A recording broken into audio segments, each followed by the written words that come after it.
magdadakmayan ang ating faith. Pinululugan sa kabigitan natin sa bayan ng Palestina.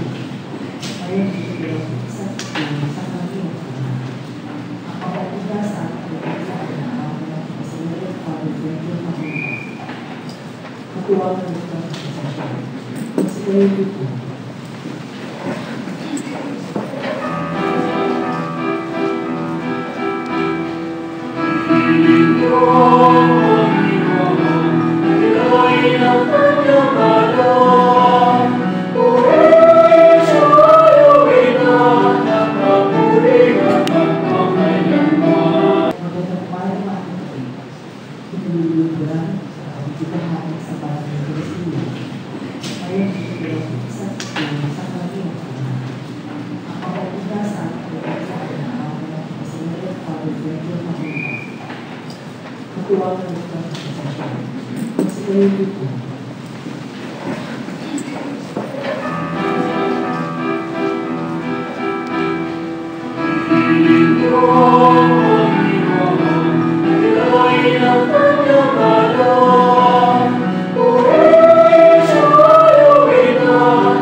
Pagpalain ang Panginoong Jesucristo, nagtatag sa simbahan sa bato ng pananampalataya ni Pedro.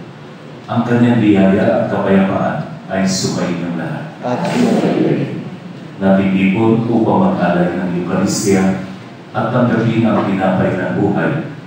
Tayo'y muling magnilay sa ating pagiging di karapat-dapat sa pangangailangang mahugasan sa ating mga kasalanan.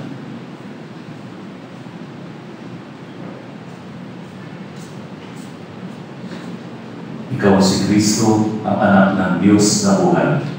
Panginoon, kawaan mo kami. Itinatag mo ang iyong simbahan para maging sakramento ng kaligtasan sa lahat ng panahon. Kristo, kaawaan mo kami. Kristo, kaawaan mo kami. Inihabilin mo kay Pedro ang mga susi ng kaharian ng langit. Panginoon, kaawaan mo kami. Panginoon, kaawaan mo kami. Kaawaan tayo ng makapangyarihang Diyos. Patawarin tayo sa ating mga kasalanan at patnubayan tayo sa buhay na walang hanggan. Amen.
Pagbasa mula sa aklat ni Propeta Isaías.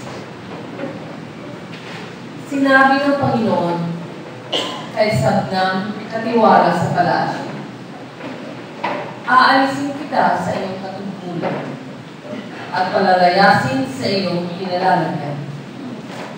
Tatawagin ko sa araw na iyon ang aking lingkod, si Eliakim na anak ni Hilkias. Siya ang pagsusunutin ko ng iyong buong kasubutan. Ibibigay ko sa kanya ang iyong kapangyarihan. Siya ang magiging pinakaama ng Jerusalem at ng Huda. Ibibigay ko sa kanya ang susi ng bahay ni David. Ang kanyang buksay walang makapagsasara at walang makapagbubukas ng ipininig niya. Itatayo ko siya parang haligi ng tolda. Itatayo ko ng matibay sa isang matatag na lugar. At siya'y magiging marangal na lutlukan para sa sambahayan ng kanyang ama. Ang salita ng Diyos. Salamat sa Diyos.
pag-ibig mo at sa iyong katapatan. Kahit nila na tila, pati iyong kautusan. Noong ako'y tumawa, tinanggap ko ang itugon mo. Sa lakas mong inilulong ay lumakasagat ako.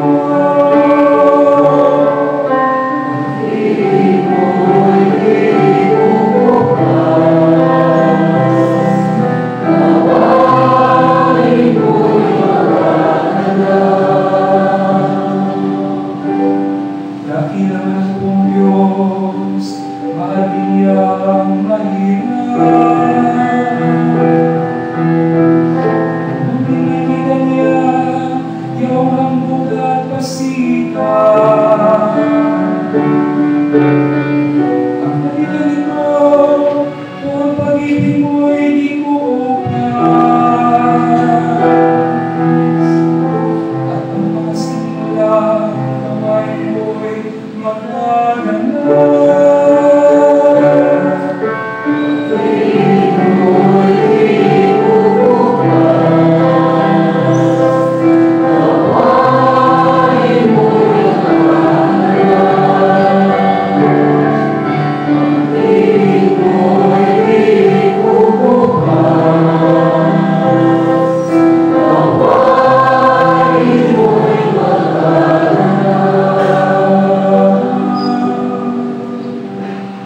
Gawain mo'y magaganap.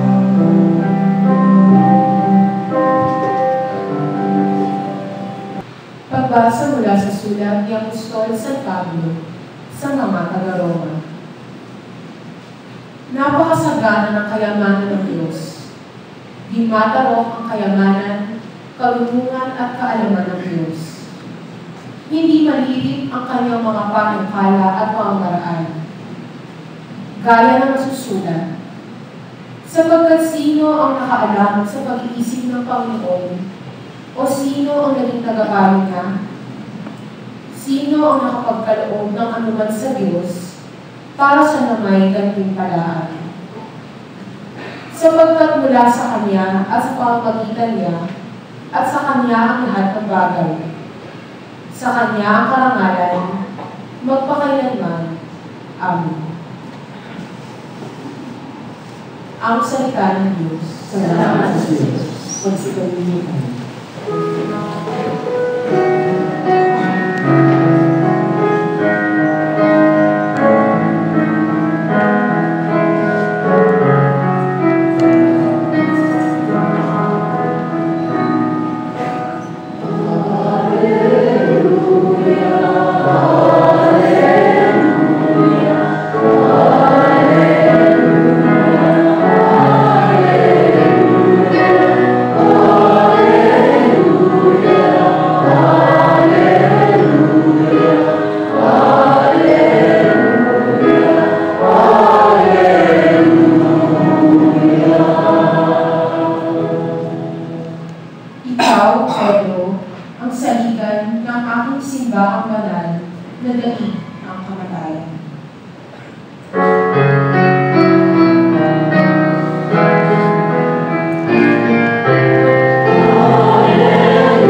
Noong panahon iyon, dumating si Jesus sa lupain ng Cesarea ng Filipos. Tinanong niya ang kanyang mga alagad, "Sino raw ang anak ng tao ayon sa mga tao?" At sumagot sila, "Ang sabi po ng ilan ay si Juan Bautista kayo. Sabi naman ng iba, si Elias kayo. At may nagsasabi pang si Jeremias kayo o isa sa mga propeta. Kayo naman, ano ang sabi ninyo? Sino ako?" Tanong niya sa kanila. Sumagot si Simon Pedro, "Kayo po ang Kristo, ang anak ng Diyos na buhay." Sinabi sa kanya ni Jesus, "Mapalad ka, Simon, na anak ni Jonas, sapagkat ang katotohanan ito hindi inihayag sa iyo ng sino mang tao, kundi ng aking amang nasa langit. At sinasabi ko naman sa iyo, ikaw ay Pedro, at sa ibabaw ng batong ito ay itatayo ko ang aking simbahan, at hindi makapananalig sa kanya kahit ang kapangyarihan ng kamalayan. Ibibigay ko sa iyo ang mga susi ng kaharian ng langit. Ang ipinagbawal mo sa lupa ay ipagbabawal sa langit, at ang ipahintulot mo sa lupa ay ipahintulot sa langit." At mahigpit niyang tinagubilinan ang kanyang mga alagad na huwag sabihin kanino man, siya ang Kristo. Ang mabuting balita ng Panginoon. Magsiting tayo.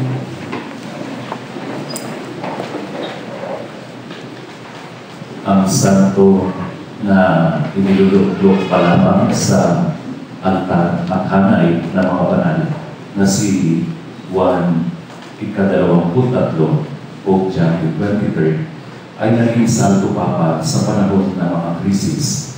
Krisis sa simbahan, krisis sa pagkapari, krisis sa buong mundo. Kaya isang gabi nang siya ay matutulog na pagod sa maraming alalahanin, pagod sa kanyang mga napakadaming gawain. Pilit niyang magdasal bago matulog, ngunit hindi na siya makapagpatuloy magdasal sa sobrang pagod. Kaya ang nasabi na lamang niya, "Panginoon, iyo ang simbahan ito. Bahala ka na." Alam natin na sinabi malinaw ni Jesus, "Itatayo ko ang aking simbahan." At tinanong niya muna sila bago niya ito sinabi, "Sino raw ba ako?" Sabi ng mga tao. Sinabi nila isa sa mga propeta, pero ang kanyang tanong at tanong niya sa ating lahat, "Pero kayo, ano ang sinasabi ninyo? Sino ako?" Mula nang nauso ang mga cellphones, ang pag-text, ay nagkaroon na ng mga bagong kahulugan o mga bagong lengguwahe na na-invento tayo sa ating cellphone.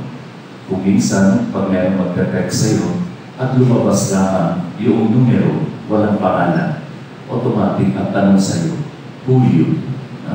Kung minsan kilala mo yung binigyan mo ng message, tapos ang babalik sa'yo yung mensahe, "Who you?" Parang ang naiinsulto. Kaya sasabihin mo, "Binura mo na pala ako sa directory mo. Binura mo na pala ako sa mga kaibigan mo." No? Who you? Ito ang tinatanong ni Jesus sa atin ngayon. Kayo, sino sinasabi niyo, "Sino ako?" Huwag sana ang sagot natin, "Who you?" Baka hindi natin kilala si Jesus. Close ba tayo? Pag close kayo ng isa't isa, ay kilala ninyo yung taong iyon. Pag close kayo, sinasabi mo, mahal mo yung taong iyon. At lahat ng panahon mo, lahat ng pagsisikap mo, ay para makilala ng lubos yung taong minamahal mo. Pero ganito rin ba ang ating pananaw? Ganito rin ba ang ating attitude sa Panginoong Diyos? Every time that we come to the Eucharist is an opportunity of a personal encounter with Christ. No, personal na encounter. Nung Biyernes, ka-85th birthday ng mother ko, no? At bumili ako ng aklat, meron akong nakita sa isang bookstore. Ang may akda ay si Pope Francis. At ang title, The People Wish to See Jesus. Nais makita ng mga tao si Jesus. Kahapon, scheduled visit namin doon sa kapatid kong big sister sa Tagaytay. No? Kaya pinakita ko sa kanya yung aklat na nabili ko. E sabi niya, pwede bang akin na lang ito? Tinagor ng kapatid kong Madrid. Sabi ko, sige, mura lang naman yan. Wala pang 200. Pero napakaganda. Kagabi, bumalik uli ako doon sa isang bookstore. Nabili uli ako ng libro niyo. At yun ang pinagpuyatan kong basahin. Lahat tayo na gustong makilala si Jesus. Lahat tayo na gustong madama ang presensya niya sa ating buhay. Lahat tayo na nais nating maibahagi si Kristo sa ating kapwa. Kailangan kilalanin muna natin siya. At yun ang buod sa libro ni Pope Francis. Before we are able to share Christ with others, there must be a deep personal relationship with Him. Meron dapat personal na pakikitungo sa Kanya. Baka every time na dumadalo tayo dito sa banal na Eucharistia, iba ang ating pananaw, iba ang ating iniisip. Kaya tayo nagsisimba marahil para sagutin ng Diyos yung ating mga kahilingan. Pero hindi naman natin para lubusang makilala, matagpuan sino ba si Jesus sa atin. Bato-bato sa langit, maaaring mayroong mga naglilingkod sa simbahan. Pupunta rito, they are so concerned, focused on their particular service. No? Maaaring altar server ka, maaaring lay minister ka, maaaring lector o commentator ka, maaaring member ka ng choir, o maaaring lingkod, volunteer ka dito sa simbahan. Ilang oras kang gumugugol na panahon dito sa simbahan, o baka maaaring ang tagal-tagal mo rin sa loob ng Blessed Sacrament, araw-araw. Pero, we still have failed to encounter Christ. Why? Because we are so concerned only with ourselves, kung ano yung ating ginagawang paglilingkod. Nung Biyernes, no? Birthday bukas ni Lola Luis, no? Kapatid niya si Lola Feli, nag-breakfast kami last Friday morning.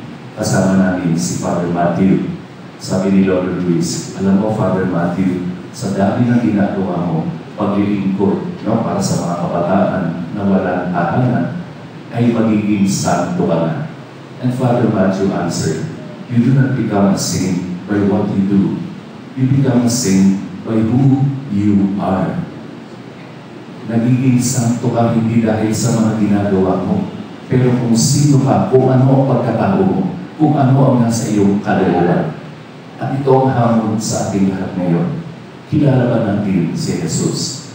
Kung nais natin makilala siya, there should be a personal encounter. And how do we do it? Through prayers, through silent prayer, personal time for Him. Naglalaan tayo, no, para makinig ng kanyang salita dito sa Ebanghelyo ay binabahagi sa unang bahagi ng ating pagdiriwang. At ikalawa, doon sa pagtanggap natin ng kanyang katawan at tugo at makita natin na itong tinatanggap natin na presensya ng Diyos ay para mabago ang ating pag-iisip, para mabago ang ating kalooban at ang ating puso. At sa gayon, doon pa lamang natin maibabahagi si Kristo sa ating kapwa. Narinig natin sa unang pagbasa, no? I-appoint ng Diyos si Eliakim para bumalili na maging pinuno ng bahay ng Jerusalem, to be their spiritual father.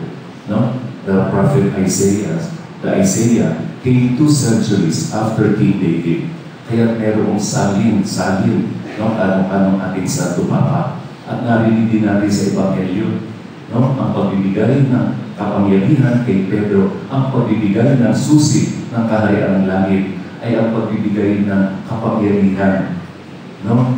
To be the elder of the church, to be the prime minister of the people, not so much for their economic, physical, material needs, but most especially for their spiritual nourishment. Kaya nagtataka tayo, saan pa ginugugol ng ating mga bayan, no? Sa mga liderato ng ating bayan, ang yaman ng ating kaban. No? Tinutugol ito hindi pa dapat para sa mga tao, para sa pangangailangan ng mga tao. Kagabi, pagdaan ko sa isang mall, siyempre meron guard. No? Hawak-hawak ko yung kape, 100 na binili ko sa isang coffee shop. Narinig ko sa ng guard, sa Monday, holiday, sana maibigay yung double compensation natin. No? Mag-duty ako, sana magdagdagan ng 100 yung sweldo ko. Parang kinurot yung puso ko. Hawak-hawak ko sa kamay ko. 100 na halaga ng isang kape. Pero yung gwardiya, ang kanyang concern, sana magdagdagan ng 100 yung sweldo ko pag nag-duty ako sa Monday. Holiday yun. Tapos, since kahapon, nagpunta na kami galing ng Tagaytay, sakit-sakit ang likod ko, medyo traffic. Kaya sabi ko kagabi bago bumalik dito, magpapamasahe ako. Nagpamasahe ako doon sa ulan. Pagkatapos, yung ulan, nagpunta doon sa counter. Tinanong niya, ilan ang aking lying sa araw na ito? Pinenta, o ito, meron ka 335. Naisip ko, isang buong araw na nagtrabaho yung ulan, nagmasahe. Ang kinita niya, 335. No, iuwi niya sa kanyang pamilya. Siyempre, may mga tip na kasama doon. Ang ibig ko sabihin ay, after we have encountered Christ in our lives, we will be able to share with Him. We will be able to empathize with the people. No, yung kanyang preferential option for the poor. Yung sinasabi niya, nakikiisa siya sa mga aba, nakikiisa siya sa mga walang kwenta sa lipunan. Nakikiisa siya sa lahat ng mga mahihirap. Mahihirap na hindi man lamang nila alam kung saan kukunin ang kanilang kakanin araw-araw. Nakukonsensya ako every time I will be invited to expensive restaurants. Kakain. Magkano yung gagastusin isang kainan? Meron mga tao, siguro yung mga ordinaryong tao, yung mga nandyan sa kali na hindi natin pinapansin. Saan sila kumukuha ng kanilang araw-araw na gastusin? Ilan ang anak nila? In the book of Pope Francis, sabi niya doon, meron isang ina, pupunta doon sa isang provincial clinic, dala-dala yung kanyang anak. Pagdating doon sa clinic, napakahaba ng kanyang nilakad at may sakit yung kanyang anak. Pagdating niya doon sa clinic, sarado, day off pala noong mga taong nandun sa clinic. Dala-dala nila yung anak niya may sakit. Saan napupunta? Yung mga tao, tinatanong tayo, napupunta ba para sa atin, para sa mga mahihirap? Yun talagang dapat na para sa kanila. Saan ginugugol ng gobyerno ang budget? Ilang porsyento ang ibinabayad sa utang? Yung mga malalaking bayan, no, napaka masasagana ang kanilang ekonomiya, the superpowers in the world, where do they spend their money? Puro na lamang sa pagpapamodernismo ng kanilang mga armas, ng pagbibili ng mga bala para mapayapa daw, para mapanatili daw ang kapayapaan. Dapat makapangyarihan ka. But we know that we only achieve peace through peaceful means. Hindi sa giyera natatapos o nakakamit ang kapayapaan. My dear brothers and sisters, if we only look around us, we will see that there are more important things that we should be focusing our energy, our time, our resources with. Hindi dapat doon sa mga pansarili lang. Vain. We are so vain.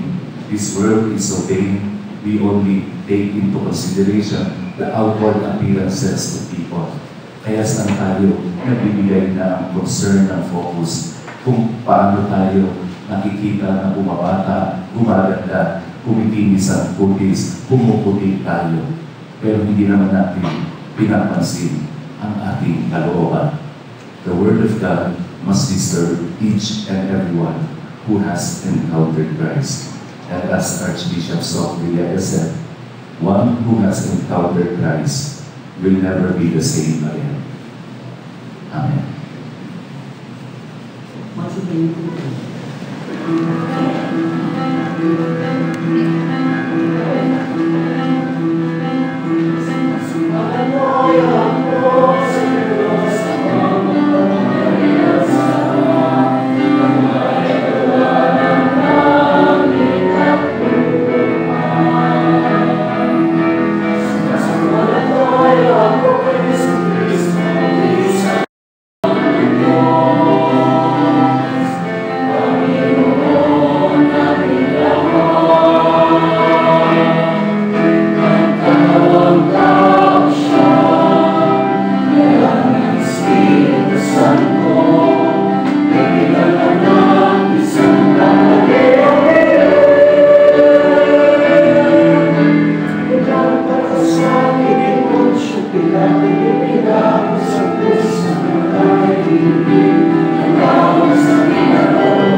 Sa Ebanghelyo ngayon, pinaalalahanan tayo tungkol sa barong itatagal ng simbahan at sa kakayahan nitong manatili at sa kakayahan nitong manindigan laban sa walang buklat na pang-aatake rito ng demonyo. Bilang mga anak ng simbahan, tayo'y tumulong sa Panginoon para sa mga pangangailangan nito bilang pamilya ng Diyos sa lupa. Manalangin tayo. Panginoon, dinggin ang aming panalangin. Panginoon, hindi ang aming panalangin. Para sa simbahan, ang bagong bayan ng Diyos, nawa, magpunyagi siya sa katapatan sa kanyang tagapagtatag habang sinusubaybayan siya ng buong malasakit, lakas at pagmamahal. Manalangin tayo. Panginoon, hindi ang aming panalangin. Para sa Santo Papa, ang kahalili ni Pedro bilang pinakapastol ng simbahan, nawa, patuloy niyang malasa ang pamamatubay ng Panginoon at ang kanyang pagtatanggol laban sa kasamaan. Manalangin tayo. Panginoon, hindi ang aming panalangin.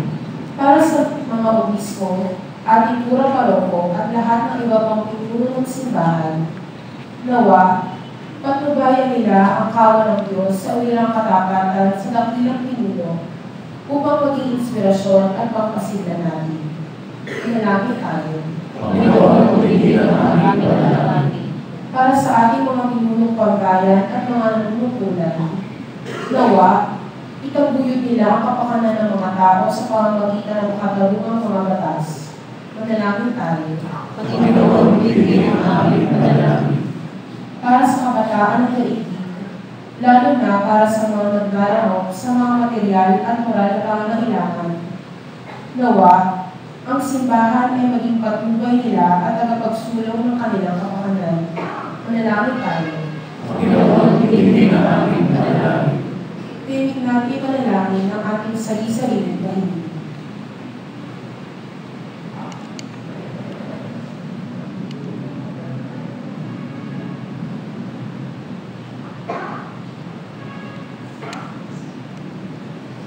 Manalangin tayo. Panginoon, hindi ang aming panalangin. Panginoong Jesus, salamat sa pagbilang mo sa amin, maging bahagi ng simbahan, itinatag mo sa matibay na bato ng pananalig ni Pedro. Ingatan mo kami sa paglilingkod sa iyo hanggang makasama namin ang iba pang tao sa kalwalhatian ng langit upang purihin at sambahin ka magpakailanman. Magsimulan po tayo.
ng Diyos ang mga makapangyarihan.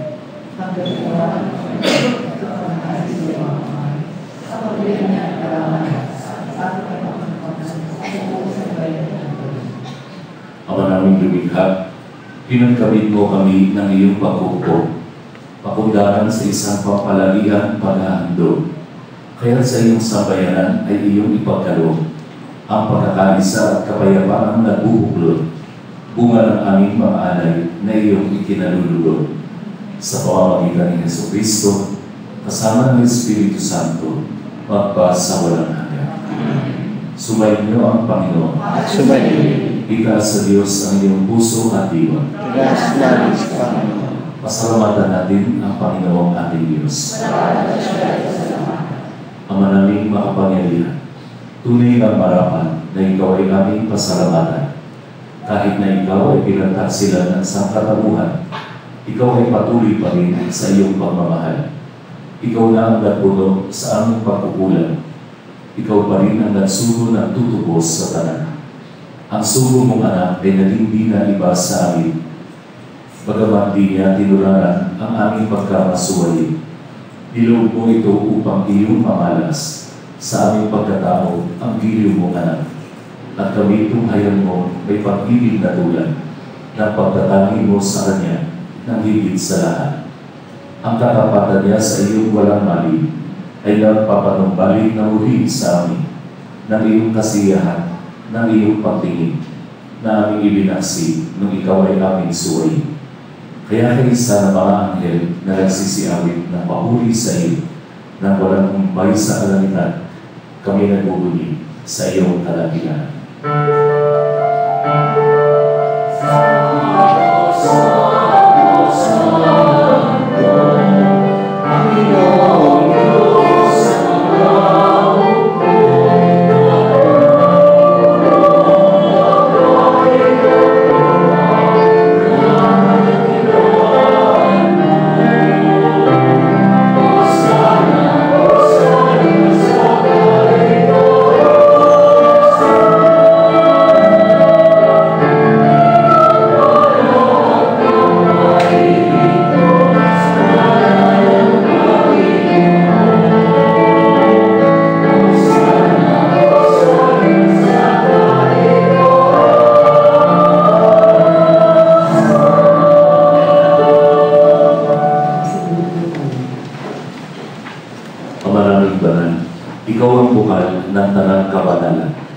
Kaya sa pamamagitan ng iyong Espiritu, gawin mong banal ang mga kaloob na ito upang para sa amin maging katawan at dugo ng aming Panginoong Jesucristo.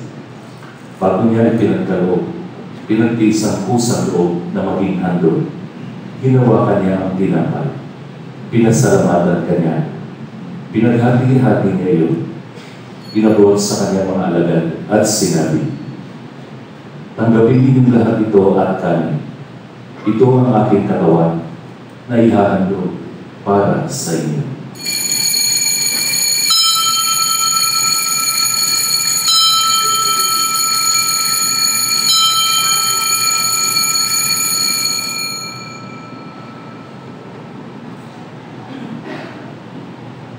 Ngayon din naman matapos ang hapunan, ginawa kanya ang kalis. Muli kanyang pinasalamatan. Iniabot niya ang kalis sa kanyang mga alagad at sinabi, tanggapin niyo lahat ito at inumin. Ito ang kalis ng aking dugo, ng bago at walang hanggang tipan. Ang aking dugo ay bubuhos para sa inyo at para sa lahat sa ikapagpapatawad ng mga kasalanan. Gawin niyo ito sa pag-alala sa akin.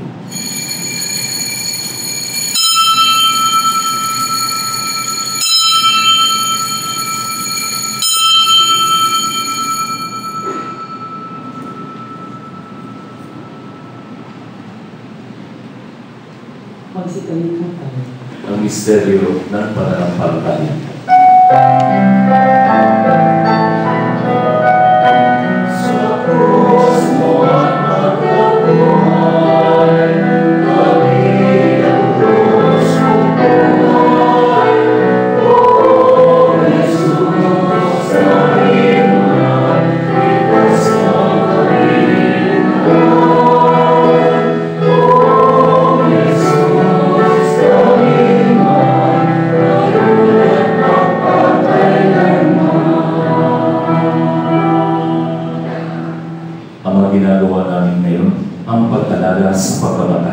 at muling pagkabuhay ng iyong anak. Kaya inialay namin sa iyo ang tinapay na nagbibigay buhay at ang kalis na nagkakaloob ng kaligtasan. Kami nagpapasalamat dahil kami iyong minarapat na tumayo sa harap mo para maglingkod sa iyo.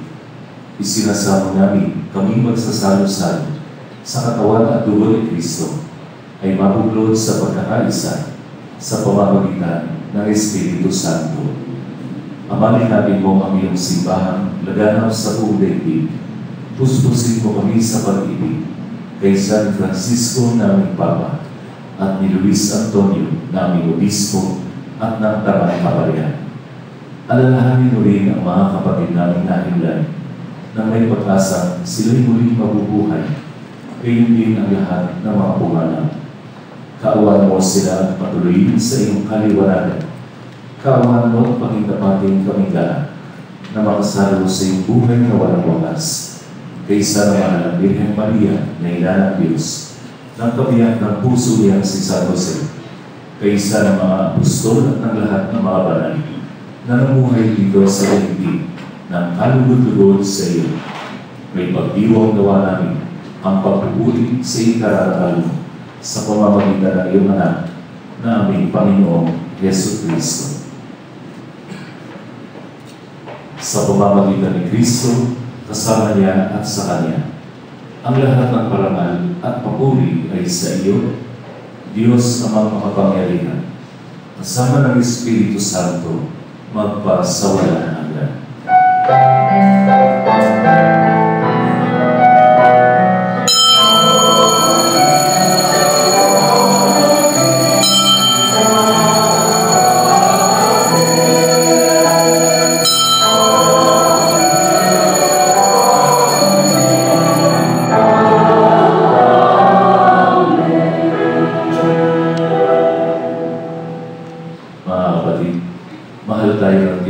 Hindi dahil tayo ay mabuti. Mahal tayo ng Diyos dahil ang Diyos ay mabuti. Nananalig sa kabutihan ito, nakasloob tayo dumulog sa Ama.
Hinihiling namin kami iadya sa lahat ng masama, pagkalooban ng kapayapaan araw-araw, iligtas sa kasalanan at ilayo sa lahat ng kapahamakan, samantalang aming pinananabigan ang dakilang araw ng pagpapahayag ng tagapagligtas namin si Yesu Cristo.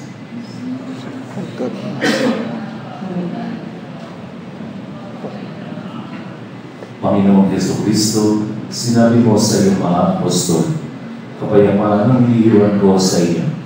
Ang aking kapayapaan ang ibinibigay ko sa iyo.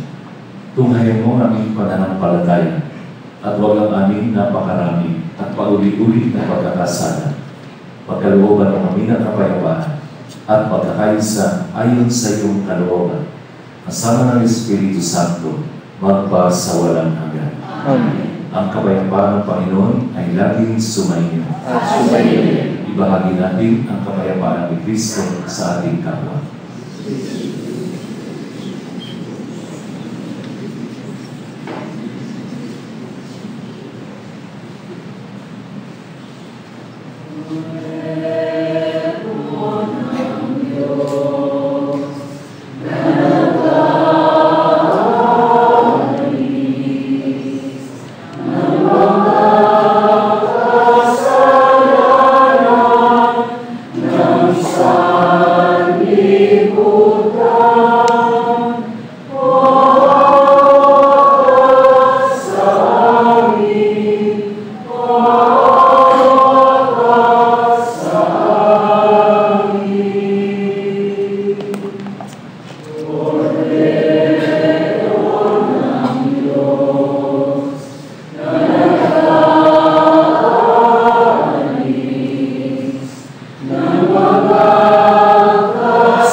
Narito si Jesucristo, ang Kordero ng Diyos na nag-aalis sa mga kasalanan ng sanlibutan. Mapapalad tayo yung mga inaanyayahan niya sa kanyang banal na bigay.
Magsimulit po tayo at sa national prayer for the faithful blessings.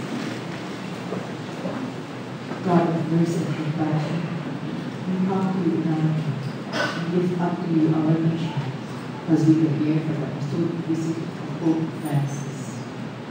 After every invocation, we say together, bless your church, Lord. Bless your church, Lord. That we may be faithful to the Pope, the Vicar of Christ on earth. Bless your church, Lord.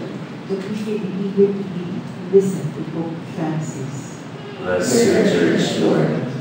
That we may be compassionate with the poor and the needy. Bless your church, Lord. That we may be merciful with the weak and the lost. Bless your church, Lord. That we may humbly confess our sins and return to God. Bless your church, Lord. That we may frequently and devoutly receive Holy Communion. Bless your church, Lord. Let us pray. God our Father, we are all your children. Make of us a nation of mercy and compassion. Give me Pope Francis. Make us a nation of holiness and heroism through Christ our Lord. Amen. Pagsipalin mo tayo. Manalangin tayo.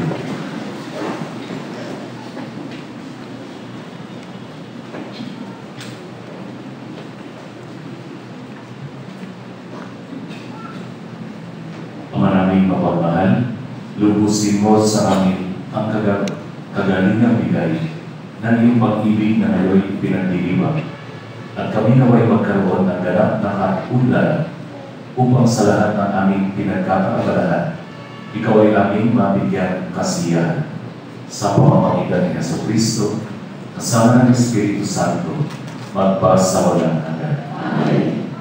Sumainyo ang Panginoon. At sumayin. Magpalain kayo ng makapangyarihang Diyos, Ama, Anak, at Espiritu Santo. Amen. Tapos na ang ating pagdiriwang, humayo tayong taglay, mapag-ibig at kapayapaan ni Kristo. Salamat sa Diyos.